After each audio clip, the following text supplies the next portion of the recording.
Previous lecture में हम लोग वेक्टर प्रोडक्ट और उसकी करेक्टरिस्टिक डिस्कस कर रहे थे। आज के लेक्चर में हम लोगों ने वेक्टर प्रोडक्ट से रिलेटेड एग्जांपल्स डिस्कस करनी है। तो सबसे पहले डिस्कस करते हैं एग्जांपल नंबर 1। एग्जांपल नंबर 1 में हमें गिवन दिया गया है for vectors a is equal to 5i minus 3j plus 4k and b is equal to 0i plus 1j minus k, determine a cross b and sine of the angle between vectors A and B. तो example number 1 में दो vectors given दिए गए हैं, एक vector है vector ए और दूसरा वेक्टर है वेक्टर बी। इन दोनों का वेक्टर्स का क्रॉस प्रोडक्ट फाइंड करना है हम लोगों ने, और उसके अलावा इन्हीं दो वेक्टर्स ए और बी के दरमियान जो एंगल है उसका साइन फाइंड करना है हम लोगों ने। तो सबसे पहले क्या करते हैं, first part means vectors A और बी का क्रॉस प्रोडक्ट फाइंड आउट करते हैं, क्योंकि हमें वेक्टर कंपोनेंट की फॉर्म में गिवन दिए गए हैं, वेक्टर कंपोनेंट की फॉर्म में वेक्टर्स ए और बी गिवन दिए गए हैं, और एंगल्स जो है एंगल हमें गिवन नहीं दिया गया। तो हम क्या करेंगे, कंपोनेंट्स को यूज़ करते हुए वेक्टर्स ए और बी का क्रॉस प्रोडक्ट फाइंड आउट करेंगे। तो कंपोनेंट्स को यूज़ करते हुए क्रॉस प्रोडक्ट दो वेक्टर्स ए और बी का किस तरह फाइंड आउट करते हैं, डिटर्मिनेंट लिखते हैं एक, और उस डिटर्मिनेंट की पहली रो जो है वो आई जे और के ये लिखते हैं। उसके बाद दूसरी रो जो है क्रॉस प्रोडक्ट में जो पहला कंपोनेंट वेक्टर इन्वॉल्व हो रहा होता है वेक्टर ए, उस वेक्टर ए के जो तीन कंपोनेंट्स होते हैं 5 माइनस 3 और 4, ये तीन कंपोनेंट्स दूसरी रो में लिखेंगे, वेक्टर ए के कंपोनेंट्स लिखेंगे। इसके बाद जो डिटर्मिनेंट की तीसरी रो है, ये तीसरी रो में जो दूसरा वेक्टर क्रॉस प्रोडक्ट में इन्वॉल्व हो रहा है वेक्टर बी, उस वेक्टर बी के जो तीन कंपोनेंट्स होंगे वो इस तीसरी रो में लिखेंगे। उसके बाद नेक्स्ट इस डिटर्मिनेंट को एक्सपेंड करेंगे, ओपन करेंगे, फर्स्ट रो से एक्सपेंड करेंगे तो आंसर आपके पास आएगा फर्स्ट रो की पहली एंट्री आई, और पहली एंट्री आई जिस रो और जिस कॉलम में मौजूद है उस रो और कॉलम को डिलीट करने के बाद बाकी जो एंट्रीज बच जाती हैं उनका डिटर्मिनेंट जो है वो इस आई के साथ मल्टीप्लाई कर देंगे। उसके बाद नेक्स्ट माइनस का सिंबल खुद से लगाएंगे और पहली रो की दूसरी एंट्री जे लिखेंगे। जे लिखने के बाद जे जिस भी रो और जिस कॉलम में मौजूद है उस रो और कॉलम को डिलीट करने के बाद बाकी जो एंट्रीज बच गई हैं उनका डिटर्मिनेंट जो है वो इस जे के साथ मल्टीप्लाई कर देंगे। इसी तरह पहली रो की तीसरी एंट्री जो है प्लस लिखने के बाद के वो लिखेंगे, और के जिस भी रो जिस कॉलम में मौजूद है उस रो और कॉलम को डिलीट करने के बाद बाकी जो एंट्रीज बच गई हैं उनका डिटर्मिनेंट के साथ मल्टीप्लाई कर देंगे। तो यहाँ भी हम लोगों ने किया इस टाइम में हम लोगों ने इस डिटर्मिनेंट को फर्स्ट रो से एक्सपेंड करके इसका आंसर जो है वो फाइंड आउट करने की कोशिश की है। फर्स्ट रो से एक्सपेंड करने के बाद नेक्स्ट हम जो मजीद सिंप्लीफिकेशन करेंगे, डिटर्मिनेंट फाइंड आउट करेंगे। यहाँ पे -3 को -1 से मल्टीप्लाई करेंगे तो आंसर आपके पास आएगा +3, और माइनस का सिंबल खुद से लगाते हैं। 4 को 1 से मल्टीप्लाई करेंगे तो आंसर आपके पास आ जाएगा 4, तो ये बन जाएगा आपके पास 3 - 4। इसी तरह 5 को -1 से मल्टीप्लाई करेंगे तो आंसर आएगा आपके पास -5, माइनस का सिंबल खुद से लगाएंगे, और 4 को 0 से मल्टीप्लाई करेंगे तो आंसर आपके पास आ जाएगा 4, आंसर आपके पास 0 आ जाएगा। तो ये आ जाएगा -5 -0। उसी तरह प्लस के और 5 को 1 से मल्टीप्लाई करेंगे तो आंसर आपके पास आएगा 5, और माइनस का सिंबल खुद से लगाएंगे। -3 को 0 से मल्टीप्लाई करेंगे तो आंसर आपके पास क्या आ जाएगा 0, तो यहाँ पे आपके पास आंसर बन जाएगा ब्रैकेट में 5 - 0। ओवरऑल सिंप्लीफाई करेंगे तो आंसर आपके पास आएगा 3 - 1 ये आएगा आपके पास -i plus 5j plus 5k। ठीक है, ये वाला माइनस जो है इस माइनस के साथ मल्टीप्लाई होगा और आपको यहाँ पे क्या मिलेगा +5j मिलेगा, और ये वाला 5 इसके एक साथ कंबाइन होगा तो आपको यहाँ पे +5k मिलेगा। तो ये हमें क्या मिल जाएगा इन the and a cross b जो है उसका आंसर मिल जाएगा -i plus 5j plus 5k। उसके बाद नेक्स्ट हम लोग ने क्या करना है, जो दो वेक्टर्स हैं ए और बी हमें गिवन दिए गए, इन वेक्टर्स के दरमियान जो एंगल है उसका साइन फाइंड आउट करना है। ठीक है, तो हम यहाँ पे क्या करेंगे, क्योंकि हमें वेक्टर दोनों वेक्टर्स का क्रॉस प्रोडक्ट पता है तो हम यहाँ पे जो है वो क्रॉस प्रोडक्ट की मैग्नीट्यूड को यूज़ करेंगे। क्रॉस प्रोडक्ट की मैग्नीट्यूड में साइन ऑफ थीटा जो है इन्वॉल्व हो रहा होता है, और साइन ऑफ थीटा को हम जो है एक साइड पे करके इसकी वैल्यू जो है फाइंड आउट कर सकते हैं। ठीक है, तो याद रखना क्रॉस प्रोडक्ट की जो एक्चुअल डेफिनेशन होती है उसमें भी साइन थीटा इन्वॉल्व होता है, लेकिन उस डेफिनेशन में एन यूनिट वेक्टर भी इन्वॉल्व हो रहा होता है। यहाँ पे एन यूनिट वेक्टर जो है वो गिवन नहीं दिया गया, इसलिए हम यहाँ पे जो है वो क्रॉस प्रोडक्ट की डेफिनेशन को यूज़ करने की बजाय क्रॉस प्रोडक्ट का जो मैग्नीट्यूड है जो कि हमें डेफिनेशन से ही मिलता है, ये भी हम लोगों ने वेक्टर प्रोडक्ट के पहले लेक्चर में जो है डिस्कस किया था। तो क्रॉस प्रोडक्ट के मैग्नीट्यूड जो है वो उसकी इक्वेशन जो है उसको यूज़ करते हैं हम यहाँ पे जो साइन थीटा इन्वॉल्व हो रहा है उसकी वैल्यू फाइंड आउट करेंगे यहाँ पे। तो साइन ऑफ थीटा यहाँ पे जो इन्वॉल्व हो रहा है उसको एक साइड पे कर लेंगे, तो वो किसकी इक्वल आएगा, वो आएगा आपके पास magnitude of cross product of A and B divide by magnitude of A and magnitude of B. Next अब हम क्या करेंगे, हम इनकी वैल्यूज पुट करेंगे। ए क्रॉस बी का आंसर हमने फर्स्ट पार्ट में फाउंड किया था, जो कि एक वेक्टर क्वांटिटी है। इसका मैग्नीट्यूड जो है यहाँ पे न्यूमरेटर में आ जाएगा। तीनों ही कंपोनेंट्स को स्केयर करके ऐड कर देंगे, उनका स्क्वायर ले लेंगे। उसके बाद वेक्टर्स ए और वेक्टर्स बी, वेक्टर्स ए और बी हमें क्वेश्चन में गिवन दिए गए हैं, इनके मैग्नीट्यूड्स को भी क्या कर देंगे, डिनोमिनेटर में यहाँ पे लिख देंगे। और फाइंड आउट करना आता है आपको, आप लोगों को मैग्नीट्यूड किस तरह वेक्टर्स का फाइंड आउट करते हैं।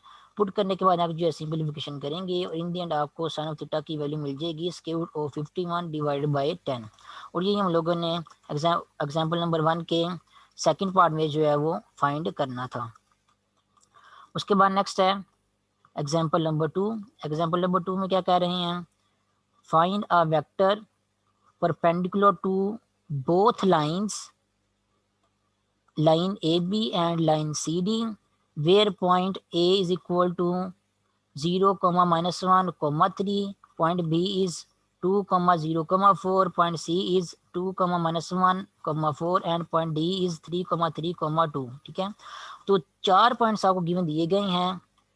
हमने क्या करना है, एक वेक्टर फाइंड करना है जो कि इन लाइंस ए बी और लाइन सी डी के परपेंडिकुलर होगा। ठीक है, तो 4 पॉइंट्स इन्वॉल्व हो रहे हैं। एक पॉइंट आपके पास वेक्टर ए है, दूसरा पॉइंट आपके पास जो है वेक्टर बी है। मैं रफली यहाँ पे जो है वो पॉइंट्स जो है लिख रहा हूँ आप लोगों को समझाने के लिए। एक पॉइंट आपके पास जो है वो पॉइंट सी है, और लास्ट वाला फोर्थ पॉइंट आपके पास जो है वो पॉइंट डी है। ठीक है, तो A B, line A B और लाइन सी डी, ठीक है, दो लाइंस हैं। एक तो आपके पास है लाइन ए बी, ये वाली लाइन, और दूसरी लाइन आपके पास लाइन सी डी। हमने ऐसा वेक्टर जो है वो फाइंड आउट करना है जो इन दोनों लाइंस के परपेंडिकुलर हो। ठीक है, तो आप लोगों को याद हो कि आप लोगों ने जो क्रॉस प्रोडक्ट की डेफिनेशन की थी उसमें आपने ये पढ़ा था कि जब आप दो वेक्टर्स का क्रॉस प्रोडक्ट फाइंड आउट करते हैं, फॉर एग्जांपल अगर आपके पास दो वेक्टर्स हैं, वेक्टर ए और वेक्टर बी, जब आप दो वेक्टर का क्रॉस प्रोडक्ट फाइंड आउट करते हैं तो रिजल्ट में आपको जो वेक्टर मिलता है वो उस वेक्टर में ये खास बात होती है कि वो वेक्टर जो है जो आपको रिजल्ट में मिलता है वो दोनों ही ओरिजिनल वेक्टर्स ए और बी के परपेंडिकुलर होता है। ठीक है, तो हमने कौन सा वेक्टर फाइंड करना है, हमने भी लाइंस ए बी और सी डी के परपेंडिकुलर एक वेक्टर फाइंड करना है। तो हम क्या करेंगे, इन लाइंस को यूज करते हुए वेक्टर्स बनाएंगे, या पॉइंट्स ए बी और सी डी को यूज करते हुए वेक्टर्स बनाएंगे। फॉर एग्जाम्पल एक वेक्टर हम बनाएंगे वेक्टर ए बी जो कि एक्चुअली उसी लाइन के ऊपर लाइन ए बी के ऊपर लाइक हो रहा होगा। इस तरह एक वेक्टर हम बनाएंगे वेक्टर सी डी जो कि उसी लाइन सी डी के ऊपर जो है वो लाइक कर रहा होगा। ठीक है, और जो लाइन है उसको इस नोटेशन से रिप्रेजेंट किया हुआ है ए बी, और जो वेक्टर ए बी होगा उसको हम जो है वो इस नोटेशन से रिप्रेजेंट करेंगे, उसके ऊपर जो है ये वेक्टर का सिंबल जो है वो एरो जो है लगा देंगे। ठीक है, तो लाइन ए बी को यूज करते हुए वेक्टर ए बी बनाएंगे, और इसी तरह लाइन जो सी डी है उसको यूज करते हुए एक वेक्टर यहाँ पे इस तरह सी डी बनाएंगे। और दो वेक्टर्स जो ए बी और सी डी हैं इन दोनों का क्रॉस प्रोडक्ट फाइंड करेंगे। जब आप इन दोनों वेक्टर्स का क्रॉस प्रोडक्ट फाइंड करेंगे तो आपको रिजल्ट में एक नया वेक्टर मिलेगा जो कि वेक्टर्स ए बी और वेक्टर सी डी के परपेंडिकुलर होगा। जब वो वेक्टर्स ए बी और वेक्टर सी डी के परपेंडिकुलर होगा इसका मतलब यही है कि वो जो नया वेक्टर आपको मिलेगा वो लाइंस ए बी और लाइन सी डी के भी परपेंडिकुलर ही होगा, क्योंकि हम लोगों ने जो है वो लाइंस या जिन पॉइंट्स को यूज करके लाइंस बन रही हैं उन्हीं पॉइंट्स को यूज करके हम लोगों ने जो है वेक्टर बनाए हैं। ठीक है, या सिंपल वर्ड में ये कह सकते हैं जिस प्लेन में दो लाइंस लाई कर रही हैं, लाइंस ए बी और लाइन सी डी जिस प्लेन में लाई कर रही हैं, वेक्टर्स ए बी और सी डी भी उसी प्लेन में लाई कर रहे हैं। जब इन दोनों वेक्टर्स का क्रॉस प्रोडक्ट लेंगे तो आपको नया वेक्टर मिलेगा जो कि लाइंस ए बी और सी डी के प्लेन के परपेंडिकुलर होगा, या वेक्टर्स ए बी और सी डी के प्लेन के परपेंडिकुलर होगा। तो वही आपका क्या होगा, फाइनल आंसर होगा, वही आपका फाइनल वेक्टर होगा जो कि आपको क्वेश्चन में यहाँ पे फाइंड आउट करने के लिए कहा गया। ठीक है, तो यहाँ पे हमने किस चीज़ का यूज करना है, यहाँ पे हमने क्रॉस प्रोडक्ट का यूज करना है कि जब भी हम दो वेक्टर्स का क्रॉस प्रोडक्ट लेते हैं, वेक्टर्स ए बी का क्रॉस प्रोडक्ट लेते हैं, तो हमें जो रिजल्ट में वेक्टर क्वांटिटी मिलती है, जो आंसर में वेक्टर मिलता है वो एक्चुअली इन दोनों वेक्टर्स ए और बी के परपेंडिकुलर होता है। हमने इसको जो है वो वेक्टर प्रोडक्ट की रिजल्ट को जो है वो यहाँ पे यूज करना है, जो कि एक्चुअली बाय डेफिनेशन ही हमें ऐसा मिलता है। जब भी हम दो वेक्टर्स का क्रॉस प्रोडक्ट लेते हैं तो हमें इन दी एंड जो है वो ओरिजिनल वेक्टर्स के परपेंडिकुलर जो है वो एक वेक्टर जो है मिल जाता है। तब हम क्या करेंगे, जैसे मैंने अभी आपको बताया है लाइंस ए बी और सी डी के परपेंडिकुलर हम लोगों ने वेक्टर फाइंड करना है, तो हम क्या करेंगे, इन पॉइंट्स को यूज करते हुए वेक्टर्स ए बी और वेक्टर सी डी जो है वो बनाएंगे। तो वेक्टर ए बी आपको कैसे मिलेगा कि जो पॉइंट बी है उसके पोजीशन वेक्टर में से ए के पोजीशन वेक्टर को माइनस करेंगे, तो पॉइंट बी के पोजीशन वेक्टर में से ए के पोजीशन वेक्टर को माइनस करेंगे, कोरेस्पोंडिंग कंपोनेंट्स माइनस होंगे। और इन दी एंड आपको वेक्टर ए बी का आंसर मिलेगा 2i प्लस जे प्लस के। इसी तरह आप वेक्टर जो है वो सी डी फाइंड आउट करेंगे, उसका आंसर आपको मिलेगा यहाँ पे जब आप जो है वो कोरिस्पोंडिंग कंपोनेंट्स को माइनस करेंगे तो उसका आंसर आपको यहाँ पे मिलेगा आई प्लस 4j माइनस 2k। अब हम लोग क्या करेंगे, इन्हीं दो वेक्टर्स का क्रॉस प्रोडक्ट फाइंड आउट करेंगे। वेक्टर्स हमें कंपोनेंट्स की फॉर्म में मिल रहे हैं यहाँ पे, तो हम जो है वो कंपोनेंट्स की फॉर्म में जो है वो इनका क्रॉस प्रोडक्ट जो है वो फाइंड आउट करेंगे, जिसको फाइंड करने के लिए हमें डिटर्मिनेंट जो लेना पड़ता है, और डिटर्मिनेंट आप लोगों को फाइंड आउट करना आता ही है। किस तरह लेंगे डिटर्मिनेंट, पहली रो जो डिटर्मिनेंट किया है जे के लिखेंगे, दूसरी रो जो है इस क्रॉस प्रोडक्ट का जो पहला वेक्टर है वेक्टर ए बी दूसरी रो में उसके कंपोनेंट लिखेंगे, और तीसरी रो में यहाँ पे जो क्रॉस प्रोडक्ट का दूसरा वेक्टर यहाँ पे लिखा है वेक्टर सी डी, तीसरी रो में इसके कंपोनेंट लिखेंगे। उसके बाद इस डिटर्मिनेंट को ओपन करेंगे तो आपको रिजल्ट में एक वेक्टर मिलेगा जो कि एक्चुअली क्या होगा, वेक्टर ए बी और वेक्टर सी डी का क्रॉस प्रोडक्ट होगा। और ये जो क्रॉस प्रोडक्ट में मेरे रिजल्ट में आंसर में ये जो वेक्टर मिला है, इस वेक्टर में ये खास बात होती है कि ये वेक्टर जो है वो original vectors vectors A B और सी डी के प्लेन के परपेंडिकुलर होता है, या इन दोनों वेक्टर्स के परपेंडिकुलर होता है। अगर ये वाला वेक्टर जो है वो वेक्टर ए बी की भी परपेंडिकुलर है और वेक्टर सी डी की भी परपेंडिकुलर है, इसका मतलब यही है कि जो वेक्टर में आंसर में मिला है यही वेक्टर लाइंस ए बी और लाइन सी डी के भी परपेंडिकुलर है, और यही हम लोगों ने क्वेश्चन में फाइंड आउट करना था। उसके बाद नेक्स्ट है एग्जाम्पल नंबर 3। एग्जाम्पल नंबर 3 में क्या कह रहे हैं, find a unit vector perpendicular to vector A is equal to i plus j and B is equal to 3i plus 2j plus k. ठीक है, अब यहाँ पे हम लोगों ने क्या करना है, यहाँ पे हम लोगों ने एक यूनिट वेक्टर फाइंड करना है जो कि परपेंडिकुलर होगा वेक्टर ए के बी और वेक्टर बी के बी। ठीक है, तो अब अगेन आप जो है अगर आपको क्रॉस प्रोडक्ट की डेफिनेशन याद हो तो क्रॉस प्रोडक्ट की डेफिनेशन में हम लोगों ने पढ़ा है कि जब हम ए क्रॉस बी का आंसर लिखते हैं, ए क्रॉस बी, उसका आंसर क्या आता है आपके पास, magnitude of A into magnitude of B sine of theta and N unit vector. तो यहाँ पे ये एन यूनिट वेक्टर जो इन्वॉल्व हो रहा होता है, ये ऐसा वेक्टर होता है जो कि वेक्टर्स ए और वेक्टर्स बी के प्लेन के परपेंडिकुलर होता है, या इन दोनों वेक्टर्स के परपेंडिकुलर होता है, और ये यूनिट वेक्टर भी होता है। ठीक है, तो अगर हम जो है वो हमने यहाँ पे जो है वेक्टर्स ए और वेक्टर बी के परपेंडिकुलर ही यूनिट वेक्टर फाइंड करना है, तो हम क्या करें, अगर हम यहाँ पे जो एन इन्वॉल्व हो रहा है, एन यूनिट वेक्टर इन्वॉल्व हो रहा है, अगर हम इसकी वैल्यू फाइंड कर लें वेक्टर्स ए और बी को जो है वो यहाँ पे क्रॉस प्रोडक्ट में अगर यूज़ करते हुए एन यूनिट वेक्टर की वैल्यू फाइंड कर लें तो हमें एक्चुअली क्या मिल जाएगा, हमें एक्चुअली एक यूनिट वेक्टर मिल जाएगा जो कि वेक्टर्स ए और बी के परपेंडिकुलर होगा। ठीक है, और अगर आप लोगों को याद हो तो हम लोगों ने इसी डेफिनेशन को यूज़ करते हुए वेक्टर की करेक्टरिस्टिक्स में जो है वो पहले लेक्चर में जो है वो एन यूनिट वेक्टर का एक फार्मूला भी ड्राइव किया था। ये आपके पास जो है क्रॉस प्रोडक्ट की डेफिनेशन है, और यहाँ पे जो एन यूनिट वेक्टर इन्वॉल्व हो रहा है इसका फार्मूला भी हमने ड्राइव किया था। एन यूनिट वेक्टर फाइंड करने का फार्मूला ये था कि जिन दो वेक्टर्स के परपेंडिकुलर आप लोगों ने यूनिट वेक्टर फाइंड करना है, उन दो वेक्टर्स का क्रॉस प्रोडक्ट लें, और उसी क्रॉस प्रोडक्ट के मैग्नीट्यूड के साथ जो है वो ए क्रॉस बी को जो है वो या क्रॉस प्रोडक्ट को क्या कर दें, डिवाइड कर दें, तो आपको इन दी एंड जो है एन यूनिट वेक्टर जो है मिल जाएगा। मीन्स ऐसा वेक्टर मिल जाएगा जिसकी लेंथ 1 है और वो ओरिजिनल वेक्टर्स ए और बी के परपेंडिकुलर भी है। ठीक है, तो आपको परपेंडिकुलर यूनिट वेक्टर जो है यहाँ पे मिल जाएगा। ठीक है, इसी डेफिनेशन रिजल्ट को हम यहाँ पे यूज़ करेंगे। हमें पता है एन यूनिट वेक्टर किसके इक्वल है, उसका फॉर्मूला क्या है, A cross B divide by magnitude of A cross B. यहाँ पे ए और बी वो वाले वेक्टर्स हैं जिनके परपेंडिकुलर जो है वो यूनिट वेक्टर जो हम लोगों ने फाइंड आउट करना होता है। तो क्वेश्चन में हमें ए और बी वेक्टर्स गिवन दिए गए हैं, हमें पहले क्या करना होगा, हमें पहले इनका क्रॉस प्रोडक्ट फाइंड आउट करना होगा। तो कंपोनेंट्स की फॉर्म में जो है हम इनका जो है वो क्रॉस प्रोडक्ट फाइंड करेंगे, कंपोनेंट्स को यूज़ करते हैं क्रॉस प्रोडक्ट फाइंड करेंगे, और उसके लिए हम डिटर्मिनेंट जो है उसको यूज़ करते हैं। डिटर्मिनेंट को ओपन करेंगे, सिंपलीफाई करेंगे, तो आपको ए क्रॉस बी जो है उसका आंसर मिल जाएगा आई माइनस जे और माइनस के। ठीक है, ये आपको मिल गया ए क्रॉस बी का आंसर, और हमें जो है वो इसकी मैग्नीट्यूड भी चाहिए। तो ये आपके पास जो है ए क्रॉस बी है, इसका मैग्नीट्यूड कैसे मिलेगा, तीनों ही कंपोनेंट को स्क्वायर करके आपस में ऐड करके उनका स्क्वायर ले लें, आपको मैग्नीट्यूड का आंसर मिल जाएगा स्क्वायर रूट ऑफ 3। वैल्यूज को इक्वेशन नंबर 1 में पुट करेंगे। ए क्रॉस बी किसकी इक्वल है, i minus j minus k divide by square root of 3। इसको जो है आप अलग अलग जो है कंपोनेंट की फॉर्म में भी लिख सकते हैं। ये है आपके पास फाइनली वो वाला यूनिट वेक्टर जो कि हमें क्वेश्चन में फाइंड करने के लिए कहा गया था, और ये वाला यूनिट वेक्टर जो है वो वेक्टर्स ए और बी के परपेंडिकुलर भी है। उसके बाद नेक्स्ट है एग्जाम्पल नंबर 4। एग्जाम्पल नंबर 4 में क्या कह रहे हैं, find the area of parallelogram with adjacent sides are represented by vectors a and b where vector A is equal to I minus J plus K and vector B is equal to 2i-3k। ठीक है, तो कह रहे हैं कि आप लोगों ने एक पैरेललोग्राम है उसका एरिया फाइंड करना है जिसकी एडजेसेंट साइड जो है वो उनकी वेक्टर फॉर्म जो है हमें क्वेश्चन में गिवन दी गई है। लेट्स से ये आपके पास जो है एक पैरेललोग्राम है और उसकी एडजेसेंट साइड जो है वो वेक्टर की फॉर्म में जो हमें गिवन दी गई हैं वो लेट्स से जो है एक वेक्टर आपके पास ये वाला है और ये क्या है, इसको हम जो है वेक्टर ए का नाम दे देते हैं। और दूसरा वेक्टर जो है आपके पास जो इसी के साथ जो है वो एडजेसेंट होगा वो क्या होगा, वो वेक्टर बी होगा जो कि हमें क्वेश्चन में गिवन दिया गया। तो हम कंसिडर कर लेते हैं कि हमें ये दो एडजेसेंट साइड्स की वेक्टर फॉर्म जो है पैरेललोग्राम की हमें क्वेश्चन में गिवन दी गई हैं। हमने क्या करना है, इस पैरेललोग्राम का एरिया फाइंड करना है।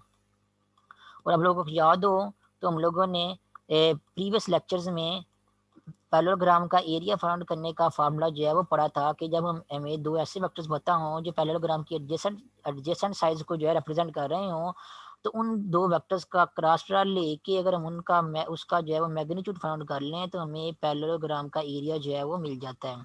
तो यहाँ पे हम एडजेसेंट साइड जो है कि दी गई हैं वेक्टर्स की फॉर्म में, हम क्या करेंगे उनका क्रॉस प्रोडक्ट लेके उसका मैग्नीट्यूड फाइंड आउट करेंगे, हमें जो है वो पैरेललोग्राम का एरिया मिल जाएगा। तो क्रॉस प्रोडक्ट फाइंड करते हैं, वेक्टर्स आपको ए और बी गिवन दिए गए हैं, डिटर्मिनेंट को यूज करते हुए क्रॉस प्रोडक्ट फाइंड करेंगे, आपको वेक्टर मिलेगा आई प्लस 3j प्लस 2k। तो ये तो आ गया ए क्रॉस बी का आंसर। नेक्स्ट क्या करेंगे, हम इस वेक्टर का मैग्नीट्यूड फाइंड करेंगे और ये मैग्नीट्यूड एक्चुअली क्या होगा, एरिया ऑफ पैरेललोग्राम होगा।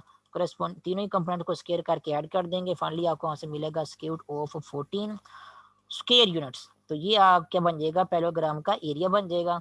स्क्वायर रूट्स यहाँ पे स्क्वायर यूनिट्स यहाँ पे इसलिए लिखा है क्योंकि आपको पता होता है एरिया का जो यूनिट होता है वो या तो मीटर स्क्वायर होता है या किलोमीटर स्क्वायर होता है, या आपके जो है वो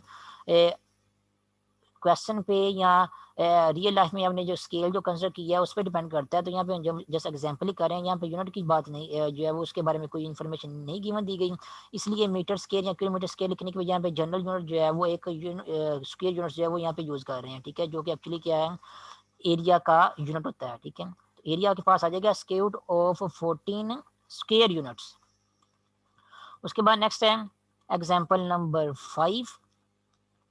एग्जाम्पल नंबर 5 में क्या कह रहे हैं, find the area of parallelogram determined by the side 2i plus J plus 5k and diagonal i minus 3j plus 4k। ठीक है, तो यहाँ पे भी अगेन एक पैरेललोग्राम के बारे में जो है बात हो रही है और पैरेललोग्राम के बारे में आपको क्या इन्फॉर्मेशन दी गई है, उसकी आपको एक साइड जो है उसकी वेक्टर फॉर्म गिवन दी गई है, उसके अलावा पैरेललोग्राम का जो डायगोनल है उसकी वेक्टर फॉर्म जो है क्वेश्चन में गिवन दी गई है। ठीक है, और हमने क्या करना है, उस पैरेललोग्राम का एरिया फाइंड करना है। तो जो डाटा हमें गिवन दिया गया उसको यहाँ पे ड्रा करते हैं। एक हमें वेक्टर इस साइड उसकी गिवन दी गई है, उसकी वेक्टर फॉर्म गिवन दी गई है। हम फर्ज करते हैं कि हमें जो है वो ये वाली साइड जो है वो गिवन दी गई है और ये क्या है आपके पास ये वाला वेक्टर, इस वेक्टर को हम जो है यहाँ पे जो है वो लेट से वेक्टर जो है वो यहाँ से स्टार्ट हो रहा है, इस पॉइंट से स्टार्ट हो रहा है और इस पॉइंट तक जा खत्म हो रहा है। तो स्टार्टिंग पॉइंट ए और एंड वाला पॉइंट बी कंसिडर कर लेते हैं। तो ये वाला जो वेक्टर हमें गिवन दिया गया है 2i प्लस जे प्लस 5k, हम इसको कंसिडर कर लेते हैं ये आपके पास कौन सा है, ये आपके पास वेक्टर ए बी है। ठीक है, और ये वाला पॉइंट लेट से हम कंसिडर कर लेते हैं ये वाला पॉइंट सी है और ये वाला पॉइंट क्या है, डी है। तो ओवरऑल आपके पास पैरेललोग्राम बन रही है A B C D A. एक वेक्टर में पैरेललोग्राम की एक साइड की वेक्टर फॉर्म गिवन दी गई है, हम कंसिडर कर लेते हैं कि हमें जो है वो ये वाली साइड गिवन दी गई है जो कि एक्चुअली क्या है उसको हमने नाम दे दिया है vector A B.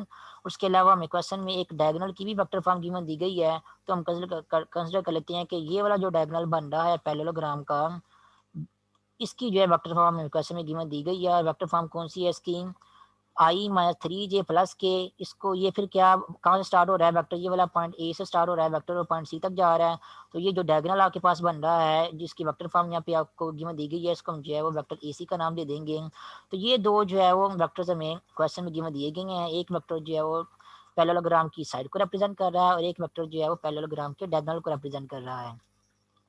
Area find करना है हम लोगों ने। अब एरिया फाइंड करने का फार्मूला हम लोगों ने प्रीवियस एग्जांपल में भी यूज़ किया है कि अगर हमें पैरेललोग्राम की एडजेसेंट साइड के बारे में पता हो तो हम उनका क्रॉस प्रोडक्ट लेके उन वेक्टर्स एडजेसेंट साइड की जो वेक्टर फॉर्म होती है उन वेक्टर्स का क्रॉस प्रोडक्ट लेके उसका अगर मैग्नीट्यूड फाइंड कर लें तो हमें इन दी एंड पैरेललोग्राम का एरिया मिल जाता है। तो यहाँ पे एक साइड गिवन दी गई है, दूसरी एडजेसेंट साइड जो है वो गिवन नहीं दी गई। तो जो इनपुट डाटा में गिवन दिया गया उसको यूज़ करते हम जो है वो दूसरी एडजेसेंट साइड भी फाइंड आउट करेंगे, ठीक है। तो हमें दो वेक्टर्स पता है, एक वेक्टर हमें ये वाला पता है वेक्टर ए बी, एक वेक्टर पता है हमें वेक्टर ए सी। अगर हम जो है वो इन दोनों वेक्टर्स को यूज़ करते हुए वेक्टर बी सी भी फाइंड कर लें तो हमें जो है वो इन दी एंड जो है दो एडजेसेंट साइड जो है मिल जाएंगी पैरेललोग्राम की। एक एडजेसेंट साइड जो है वेक्टर ए बी में क्वेश्चन में गिवन दी गई है और दूसरी एडजेसेंट साइड हम जो है अगर खुद फाइंड कर लें बी सी तो हमें इन दी एंड जो है क्या मिल जाएगा, इन दो वेक्टर्स को यूज़ करते हुए पैरेललोग्राम का एरिया भी मिल जाएगा। तब हम क्या करेंगे यहाँ पे हेड टू टेल रूल जो है वो उसको यूज़ करेंगे और उसको यूज़ करते हुए ये जो वेक्टर बी सी है जो कि हमें नहीं पता उसको जो है वो फाइंड आउट करेंगे यहाँ पे। तो by head to tail rule क्या है, ये वाला वेक्टर ए बी जो है वो पॉइंट ए से स्टार्ट हो रहा है वेक्टर और पॉइंट बी तक जा रहा है। उसके बाद जो वेक्टर बी सी है वो इस पॉइंट बी से स्टार्ट हो रहा है और पॉइंट सी तक जा रहा है। और उसके अलावा जो वेक्टर ए सी है वो पॉइंट ए से स्टार्ट हो रहा है और पॉइंट सी तक जा रहा है। तो यहाँ पे आप क्लियरली देख सकते हैं कि अगर हम जो है वो वेक्टर ए बी और वेक्टर बी सी को जो है वो ऐड करें by using head to tail rule तो हमें इनकी एडिशन का आंसर कौन सा वेक्टर मिल रहा है, हमें इनकी एडिशन का आंसर जो है वेक्टर ए सी मिल रहा है। तो हम लिख सकते हैं यहाँ पे कि वेक्टर ए सी किसके इक्वल है, vector A C is equal to है vector A B plus vector B C, ठीक है।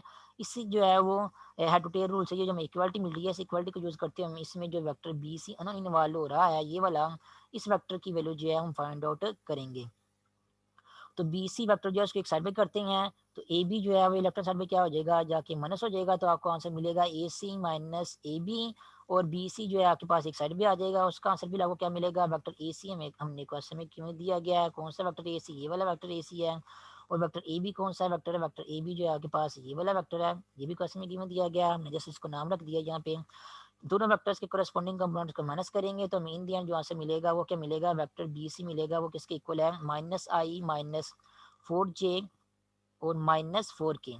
तो ये आपको वेक्टर बी सी की वैल्यू मिल गई है और वेक्टर ए बी जो है वो भी मेरे क्वेश्चन ने बताया तो दो एडजेसेंट साइड जो है पैरेललोग्राम की चल गई हैं।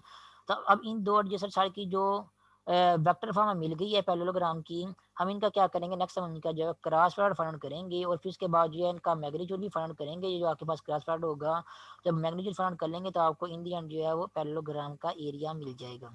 तो वेक्टर ए बी हमें क्वेश्चन में गिवन दिया गया है ये वाला, इसको यहाँ पे यूज़ करेंगे और वेक्टर बी सी हम लोगों ने अभी फाउंड किया है इसको यहाँ पे यूज़ करेंगे। दोनों का क्रॉस प्रोडक्ट फाउंड करना है डिटर्मिनेंट यूज़ करते हुए दोनों का क्रॉस प्रोडक्ट फाउंड करेंगे डिटर्मिनेंट को ओपन करेंगे। इन दी एंड जो आपको वेक्टर का इन दो वेक्टर्स का क्रॉस प्रोडक्ट मिलेगा जो कि एक्चुअली पैरेललोग्राम की एडजेसेंट साइड बन रही हैं। वो आंसर आपको जो है वो ये वाला मिलेगा 16i plus 3j minus 7k। तो ये हमें पैरेललोग्राम की जो एडजेसेंट साइड वेक्टर फॉर्म में मिली थी उनका उनका हम लोगों ने क्रॉस प्रोडक्ट जो है वो फाइंड किया है। नेक्स्ट अब हम क्या करेंगे इस क्रॉस प्रोडक्ट का जो है वो मैग्नीट्यूड फाइंड करेंगे। जब हम इस क्रॉस प्रोडक्ट का या इस वेक्टर का मैग्नीट्यूड फाइंड करेंगे तो हमें एक्चुअली क्या मिल जाएगा हमें पैरेललोग्राम का एरिया मिल जाएगा। तो मैग्नीट्यूड फाइंड करना आप लोगों को आता है तीनों ही कंपोनेंट्स को स्केयर करके ऐड करके उनका स्क्वायर रूट लें तो इन दी एंड आपको जो आंसर मिलेगा square root of 314 square units ये आपको एरिया मिल जाएगा पैरेललोग्राम का, ठीक है। उसके बाद नेक्स्ट है एग्जाम्पल नंबर 6। एग्जाम्पल नंबर 6 में क्या कह रहे हैं find the area of triangle A B and C with adjacent sides A is equal to 3i plus 2j and B is equal to 2j minus 4k। तो एक triangle है आपके पास कह रहे हैं यहाँ पे क्वेश्चन में जिसकी दो एडजेसेंट साइड की वेक्टर फॉर्म जो है आपको क्वेश्चन में गिवन दी गई है। तो फर्ज कर लेते हैं हमें जो है एक वेक्टर ये वाला गिवन दिया गया है वेक्टर ए और दूसरा वेक्टर में जो है वो ये वाला गिवन दिया गया है वेक्टर बी, ठीक है।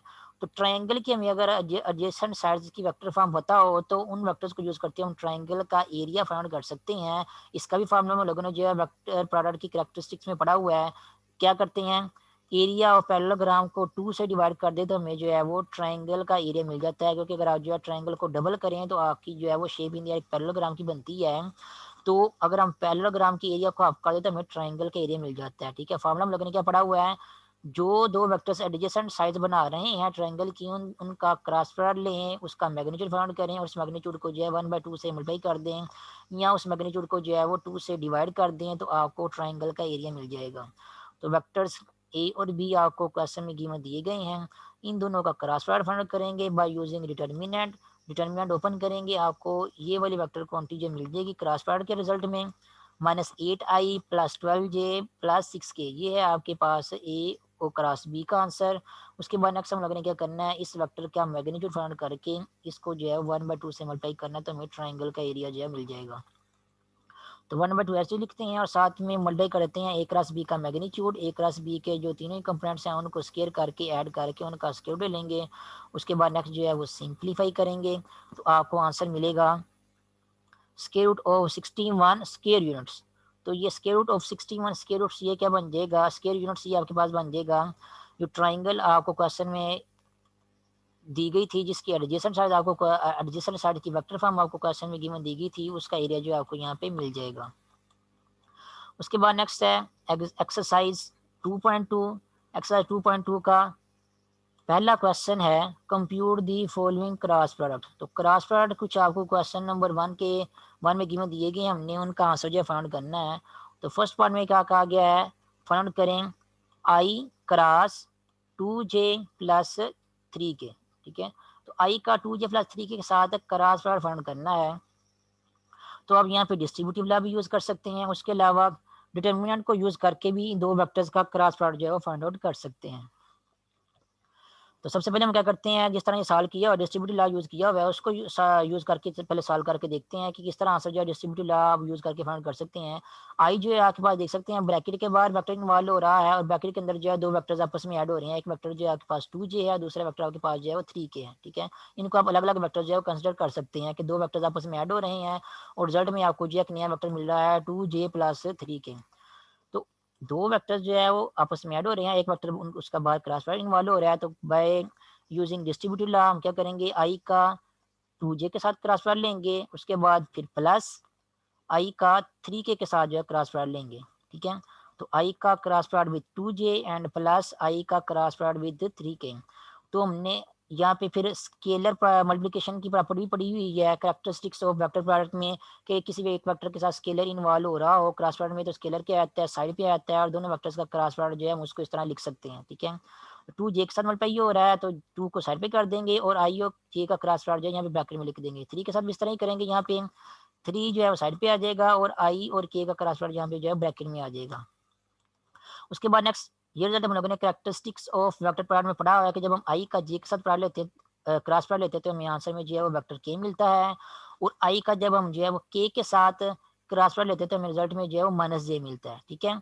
आई के बाद अगर हम जो है वो सर्कल को फॉलो करें तो आई के बाद क्या आना चाहिए, जे आना चाहिए, और जे के बाद क्या आना चाहिए, के आना चाहिए, ठीक है। तो अगर सर्कल आपका ये वाला और के बाद क्या आना चाहिए, आई आना चाहिए। तो ये अगर आपका सर्कल मेंटेन हो रहा है तो आपका आंसर जो है वो तीसरा वेक्टर क्रॉस प्रोडक्ट के केस में आएगा और उसके साथ जो प्लस का सिंबल आएगा। अगर ये सर्कल मेंटेन नहीं हो रहा बल्कि सर्कल के उल्ट जा रहे हैं आप लोग, फिर आपका आंसर जो है अगेन तीसरा वेक्टर आएगा लेकिन साथ में माइनस आएगा। जैसे यहाँ पे देखें आई के बाद जो है जे आ रहा है, यहाँ पे इसमें भी देखें आई के बाद जो है जे आ रहा है, इसलिए जब आप आई का जे के साथ क्रॉस प्रोडक्ट लेंगे तो आपको क्रॉस प्रोडक्ट के रिजल्ट में तीसरा वेक्टर जो है के मिलेगा प्लस के साइन के साथ। लेकिन अगर आप यहाँ पे देखें तो यहाँ पे क्या आ रहा है, आई का के साथ क्रॉस प्रोडक्ट आ रहा है, लेकिन यहाँ पे देख सकते हैं आई के बाद जो है जे आ रहा है, के नहीं आ रहा। तो क्या करेंगे, यहाँ पे उल्ट डायरेक्शन में जा रहे हैं, आई का के साथ प्रोडक्ट ले रहे हैं। जब आप उल्ट डायरेक्शन में जाएंगे तो रिजल्ट में अगेन आपको जो तीसरा वेक्टर ये वाला जो है इन्वॉल्व हो रहा है, यहाँ पे वो वाला मिलेगा लेकिन उसके साथ क्या आ जाएगा, माइनस का सिंबल आ जाएगा।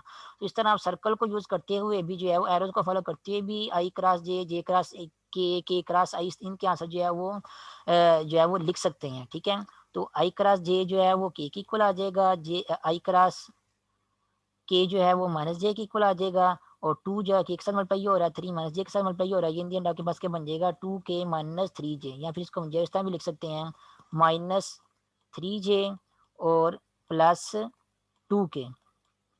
ये आपके पास फाइनली जो है वो इन दो वेक्टर्स आई और 2j + 3 के इन दो वेक्टर्स के क्रॉस प्रोडक्ट का आंसर जो है मिल जाएगा। ये हमने क्या किया है, वहाँ पे हम लोगों ने यहाँ एक क्रॉस प्रोडक्ट की जो है वो प्रॉपर्टीज को यूज करते हुए इनका इन दी एंड ये क्रॉस प्रोडक्ट यहाँ पे जो इन्वॉल्व हो रहा है उसका आंसर जो है फाइंड किया है, क्योंकि यहाँ पे वेक्टर जो छोटे ही इन्वॉल्व हो रहे थे तो हम सिंपली जो है वो प्रॉपर्टी डिस्ट्रीब्यूटिव प्रॉपर्टी जो यहाँ पे यूज कर सकते थे। लेकिन अगर आप चाहें तो आप डिटर्मिनेंट के वे से जो वेक्टर के कंपोनेंट को यूज करके हम क्रॉस प्रोडक्ट फाइंड करते हैं उसको इस वे को भी यूज करके क्रॉस प्रोडक्ट जो है फाइंड कर सकते हैं।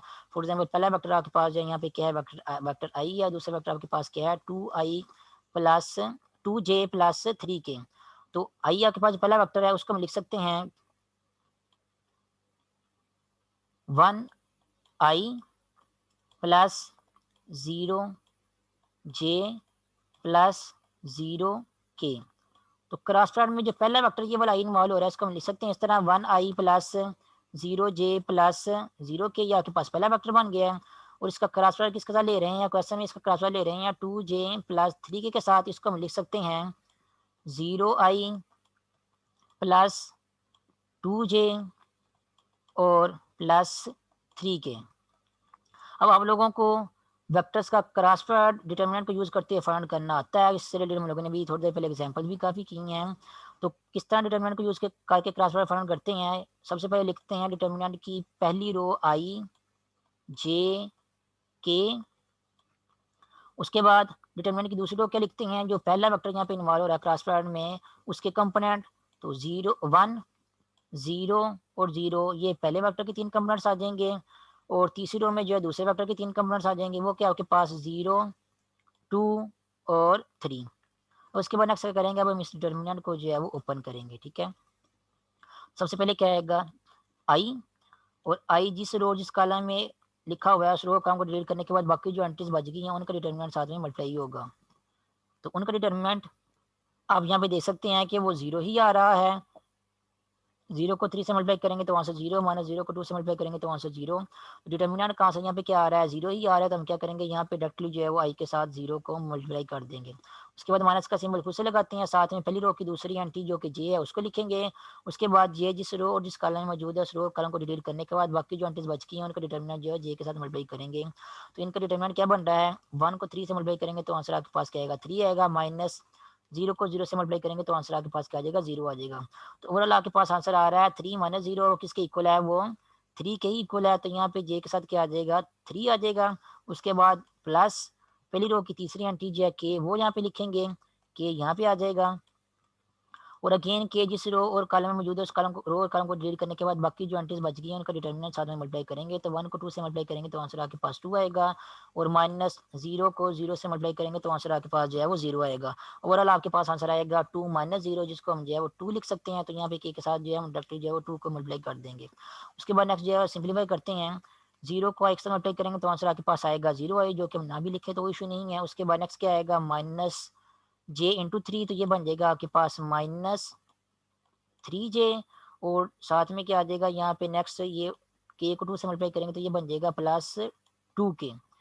तो डिटर्मिनेंट को यूज करते हुए भी दो वेक्टर्स का आप क्रॉस प्रोडक्ट जो फाइंड कर सकते हैं। तो दो वेक्टर्स का क्रॉस प्रोडक्ट जब हम लोग डिटर्मिनेंट को यूज करते हुए फाइंड किया है तो आया आपके पास माइनस 3j प्लस 2k। और आप देख सकते हैं कि ये वही आया है जो हम लोगों ने यहाँ पे जो है वो किसी और वे से बाय यूजिंग डिस्ट्रीब्यूटिव लॉ जो है वो फाइंड आउट किया था। ठीक है, तो आप दोनों वे से जो है वो क्रॉस प्रोडक्ट फाइंड कर सकते हैं। अगर आपके वेक्टर जो इन्वॉल्व हो रहा है क्रॉस प्रोडक्ट में वो छोटे से ही इस तरह जैसा कि आई है या जे है, तो आप डिस्ट्रीब्यूटिव लॉ भी यूज करके जो है वो वेक्टर्स का क्रॉस प्रोडक्ट फाइंड कर सकते हैं। अदरवाइज जनरल वे यही होता है कि जब भी आप लोगों ने दो वेक्टर्स का क्रॉस प्रोडक्ट फाइंड करना है कंपोनेंट्स को यूज करते हुए, तो डिटर्मिनेंट को यूज करते हुए आप जो है वो किसी भी दो वेक्टर्स का क्रॉस जिनके आपको कंपोनेंट्स पता हैं उनका क्रॉस प्रोडक्ट जो है फाइंड कर सकते हैं, जैसा कि भी मैंने यहाँ पे जो है फाइंड करके आपको बताया है। ठीक है, तो आप क्या करें, आप कोशिश करें आप डिटर्मिनेंट को यूज करते हुए जो है वो क्रॉस प्रोडक्ट फाइंड करें।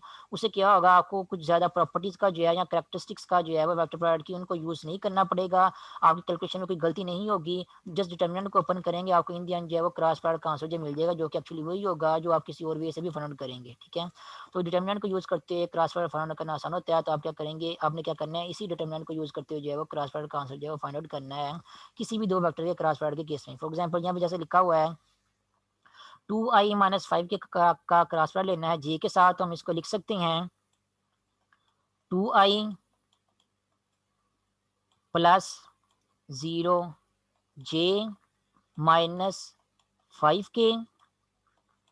और उसके बाद इसका क्रॉस वाले लेना है हमने जे के साथ, तो जे को हम लिख सकते हैं 0i प्लस 1j और प्लस 0k।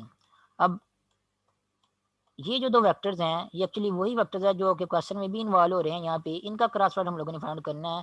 तो डिटर्मिनेंट को यूज़ करेंगे हम, और डिटर्मिनेंट को यूज़ करते हुए इनका क्रॉस प्रोडक्ट का आंसर जो है फाइंड करेंगे।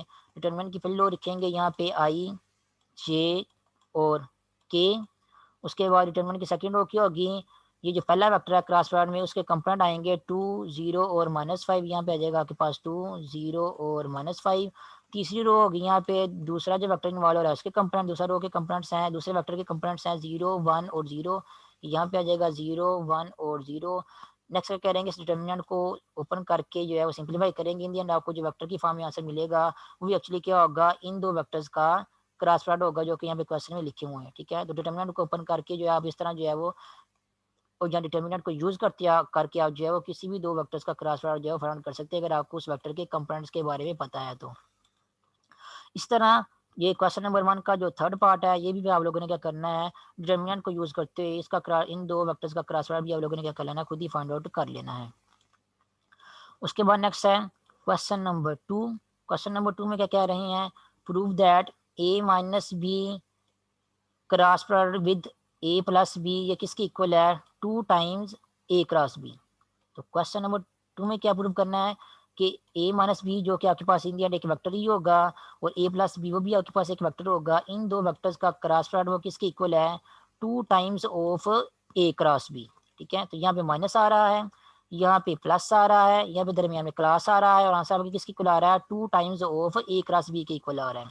तो ये हम प्रूव करने की कोशिश करते हैं। यहाँ पे जो साइड कैलकुलेशन वाइज बड़ी लग रही है उसको लेके जो है वो कैरी करेंगे अपने सोल्यूशन को, उसको सिंप्लीफाई करेंगे और दूसरी साइड के इक्वल जो है अपना आंसर जो है लेके आने की कोशिश करेंगे यहाँ पे।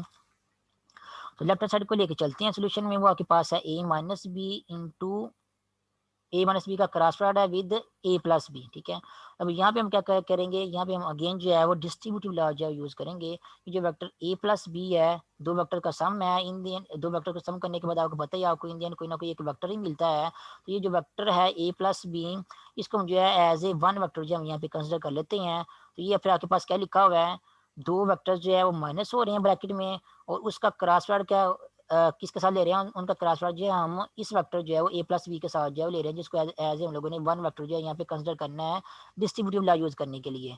तो हमें पता है जब ब्रैकेट में दो वेक्टर्स जो है वो माइनस हो रहे हों और ब्रैकेट के बाहर जो है एक वेक्टर का क्रॉस प्रोडक्ट जो इन्वॉल्व हो रहा हो तो उसका answer by using distributive law हम किस तरह लिखते हैं।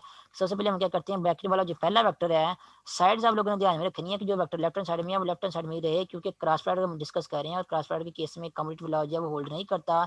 मीन्स अपनी साइड के बारे में जो है वो ये ध्यान रखना है कि साइड जो है आप गलती से भी जो है वेक्टर्स की चेंज ना करें। जो वेक्टर लेफ्ट हैंड साइड पे है वो क्रॉस प्रोडक्ट के केस में लेफ्ट हैंड साइड पे ही रहे, राइट हैंड साइड पे ना आए। ठीक है, अदरवाइज आपका क्वेश्चन जो है वो गलत, उसका सोल्यूशन जो है वो गलत हो जाएगा।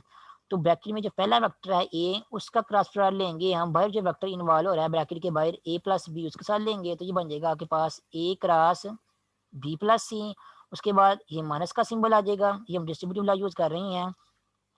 उसके बाद ब्रैकेट के अंदर जो दूसरा वेक्टर है उसका क्रॉस प्रोडक्ट लेंगे अगेन हम ब्रैकेट के बाहर जो वेक्टर इन्वॉल्व हो रहा है प्लस बी उसके साथ, ये आपके पास आ जाएगा यहाँ पे B cross A plus B. तो ये हमने क्या किया है, ए प्लस बी वेक्टर को एक वेक्टर कंसिडर करते हुए डिस्ट्रीब्यूटिव लॉ जो यूज किया, हमारे पास इंडियन आंसर जो है ये आ गया A cross A plus B और minus B cross A plus B.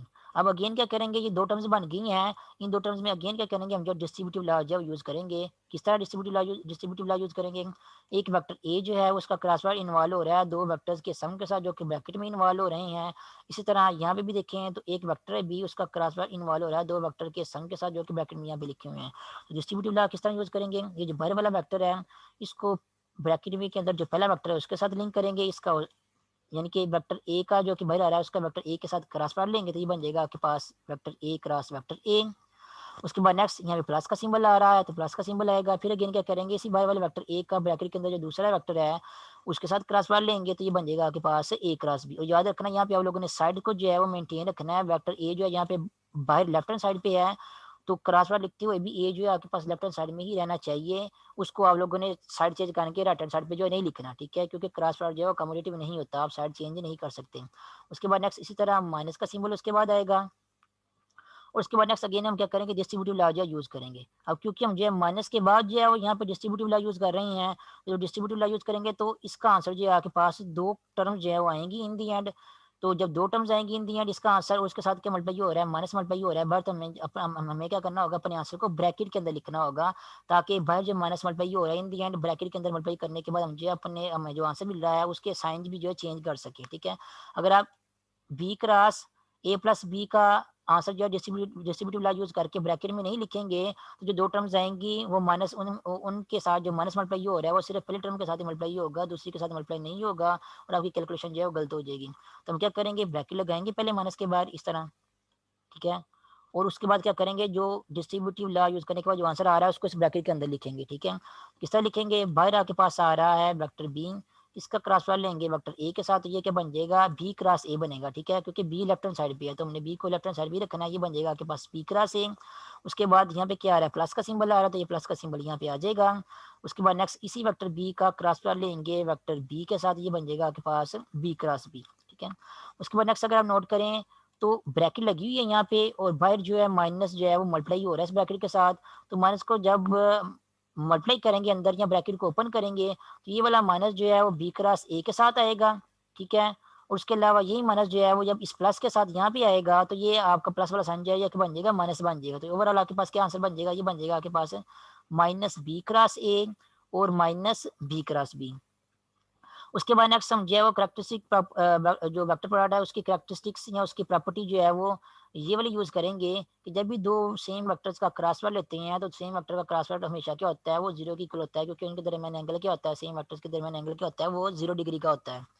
तो सेम वेक्टर का क्रॉस प्रोडक्ट हमेशा 0 की इक्वल होता है, इसलिए यहाँ पे ए क्रॉस ए इसका आंसर भी क्या आ जाएगा, 0 आ जाएगा। और जो माइनस बी क्रॉस बी है इसका आंसर भी क्या आ जाएगा, यहाँ पे 0 ही आ जाएगा।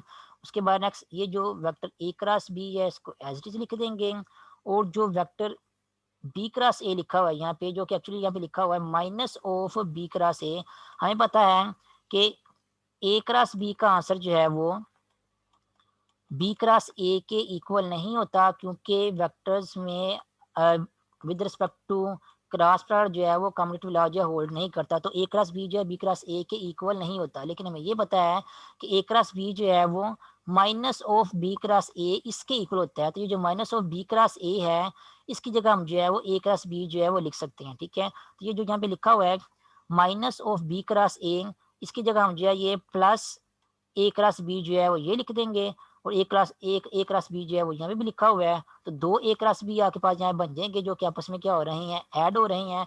तो ये ओवरऑल आपके पास क्या बन जाएगा, 2 टाइम्स ए क्रॉस बी जो है बन जाएगा। कैसे, फॉर एग्जाम्पल अगर आपका इस तरह लिखा हुआ हो एक्स प्लस एक्स, तो 2x आपस में ऐड हो रहे हैं, तो इसका आंसर आपके पास क्या आता है, इसका आंसर आपके पास जो है 2x आता है। बिल्कुल इसी तरह ही दो ए क्रॉस बी जो है वो आपस में ऐड हो रहे हैं, तो इंडियन आपके पास आंसर क्या आ जाएगा, 2 टाइम्स ए क्रॉस बी। और ये आपके पास क्या है, ये राइट हैंड साइड बन जाएगी, और यही हम लोगों ने क्या करना था, क्वेश्चन नंबर 2 में प्रूफ करना था। उसके बाद है नेक्स्ट क्वेश्चन नंबर 3 और मजीद क्वेश्चंस, तो वो क्वेश्चन जो हम फिर इंशाल्लाह नेक्स्ट लेक्चर में करेंगे। अभी के लेक्चर के लिए इतना ही काफ़ी है।